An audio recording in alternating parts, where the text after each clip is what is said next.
a rather sad and run-down bar in the Welsh Valleys, there's a sign on the wall.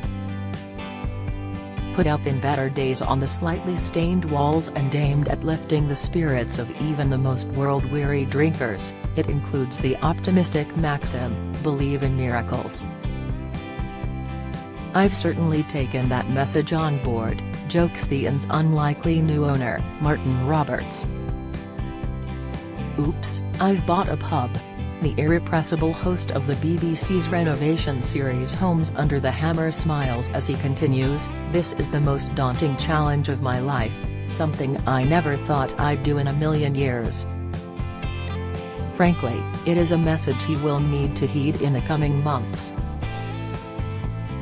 Fearing his wife Kirsty, a marketing executive, would kibosh his renovation project, he kept his new purchase firmly under wraps until last September when he finally handed over £200,000.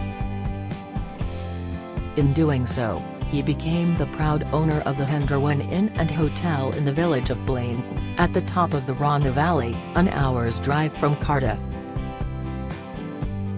It is the only pub in the local community. When she eventually found out, Kirsty required more than a little persuasion.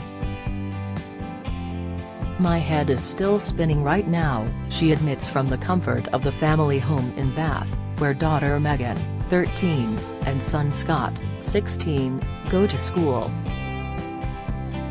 "How are we going to turn this around? This scares me. It could become a money pit." Indeed, according to the Campaign for Real Ale, CAMRA, some 21 British pubs a week are closing for business or losing their licensees. Soaring energy costs, staffing shortages and customers tightening their belts as a result of the cost of living crisis have all cut a swathe through the hospitality sector. Here in the Rhondda Valley, a former coal mining area and now one of the more depressed regions of Europe, the economic situation is even more dire. While the initial shock has now worn off, Kirsty remains skeptical that her husband and business partner can run an inn successfully. The new landlord cheerfully admits he's never even pulled a pint before. "Kirsty has visited the pub and come around a lot, but I'm in no doubt this is a gamble with a lot riding on it," continues Martin cheerfully. "However, I do relish a challenge, and when I follow my gut instinct it generally comes off." The previous owners closed the inn during lockdown and then decided to retire and sell up, so the building has been empty for several years. The revamp Martin plans will cost at least £500,000. Although there is no visible damp, surfaces are dusty, paint is peeling in places and the whole building is in desperate need of modernizing to bring it out of the 1970s and into the 2020s. But Martin, 59, who in fairness has made a career out of advising hopeful property owners, sees the potential of his new business. He also feels passionately about the importance of pubs as centers for local communities, something he has in common with groups across the country. Also author of a series of children's books, he has persuaded his illustrator to create drawings of what the Henderwen might eventually look like. Stroking his beard as he sits on a stool, he explains how he plans to change the entire bar area and move the front door back to its original position at the center of the inn. "I want to keep the style and grandness of the building, all the beautiful stonework, but I want the pub area to be fun and funky," he adds. He has already bought an old chopper bicycle from the 1970s to hang on one of the pub walls. And he'd love to build a train set to run around the bar. There's even a magic roundabout-themed fun ride proposed for children to play on. "Kids visiting the pub will love it," he says.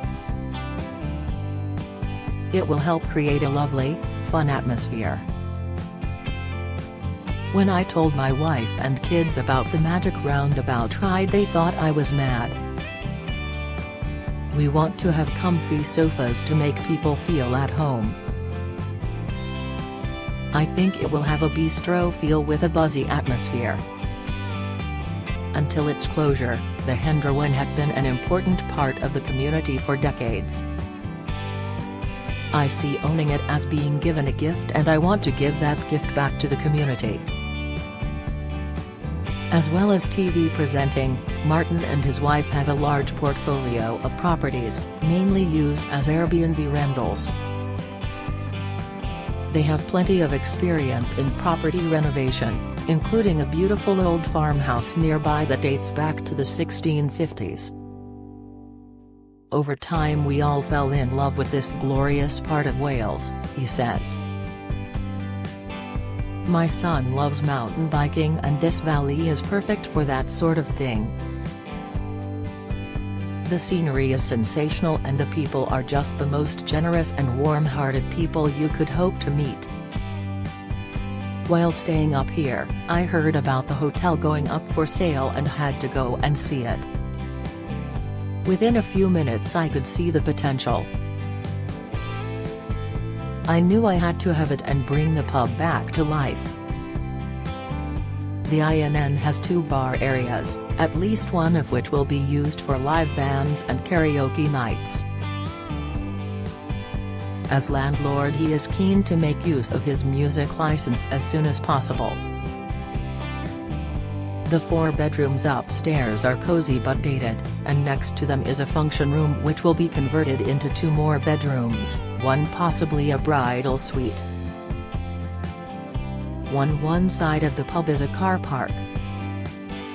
Here Martin plans to build an 8-bedroom block with disabled access, plus a conservatory and a village store for essential supplies. There are fantastic views from there up to the mountains, and we want visitors to enjoy all the scenery, he says. You can see 2 waterfalls just by looking out of the window of the pub. How many pubs have this on the doorstep? Although he grew up in Warrington, Cheshire, Martin has developed a close affinity to Wales. He recently discovered his great-great-great-grandfather was a sea captain Barn in North Wales who married a woman from Cardiff, so there is Welsh blood in his family if you go back far enough. In addition, many of the properties he features in his BBC show Homes Under the Hammer are in Wales. It's rather spooky how I am being drawn back to Wales at this time of my life, he adds. The programme celebrates its 20th anniversary in November, and I've actually spent a large part of my time presenting Welsh properties. It all seems to be fitting into place. He is determined to employ as many local people as possible to work at the inn and on the renovation project, which could take up to a year.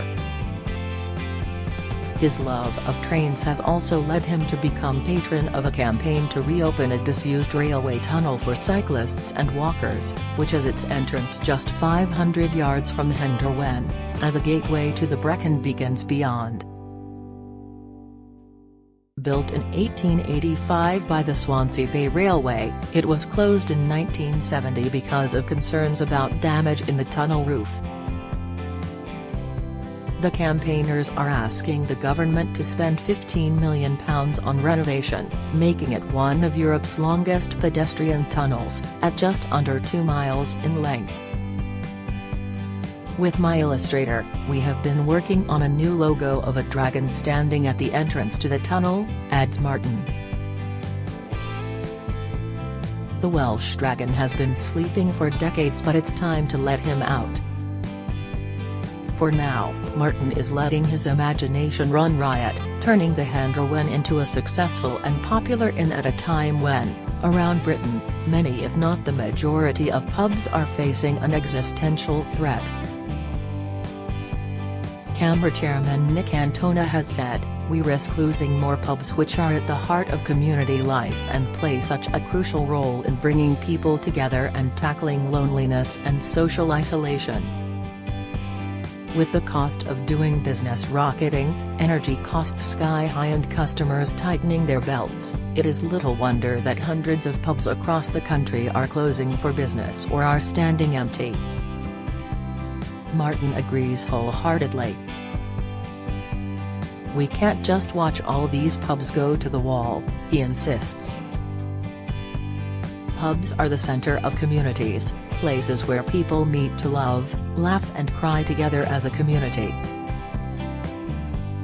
That spirit will always be there, but it needs supporting. "My job now is to give them a place which is warm, cozy and meets the modern standards people expect these days.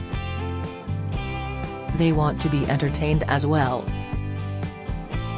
Those who work with Martin say he's on a roll, relishing being a catalyst for change in an area still suffering from the closure of coal mines. If he needs a miracle to turn the handle around, then he certainly has the renovation experience, profile and energy to pull it off. But right now that "Believe in Miracles" sign on his wall couldn't be more apt.